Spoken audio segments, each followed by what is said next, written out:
गणेश जयंतीच्या मुहूर्तावर महापौर पदासाठी आरक्षण सोडत निघणारे या चिठ्ठीत महापौर बनण्याचं स्वप्न बाळगणाऱ्या अनेक इच्छुकांचं भवितव्य दडलेलं असेल तरी महापौर म्हणून ठाणेकर बनण्याची संधी आपल्याला मिळावी यासाठी शिवसेना शिंदे गटात शर्यत लागणार आहे। या पदासाठी अनेक दावेदार असून यामध्ये जुने जाणते मावळे आणि रणरागिणीही आहेत, तर सत्तेपर्यंत पोहोचवण्यास मदत करणारे घराणेही आहे। मात्र हा बहुमान उपमुख्यमंत्री एकनाथ शिंदे कुणाला देणार हे पाहावं लागणार आहे।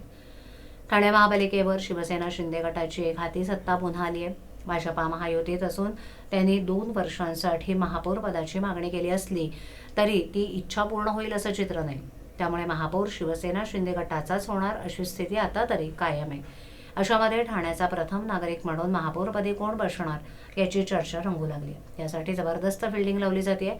दरम्यान हा निर्णय 22 जानेवारीला महापौर पदाच्या सोडतीवर अवलंबून आहे। त्यामुळे महिला आरक्षण आलं तर काय आणि त्यातही ते कोणत्या जमातीसाठी आरक्षित होतं का याकडेही लक्ष लागले। पण जर हे पद सर्वसाधारण गटाकडे गेलं तर इच्छुकांची गर्दी अधिक वाढण्याची शक्यता आहे।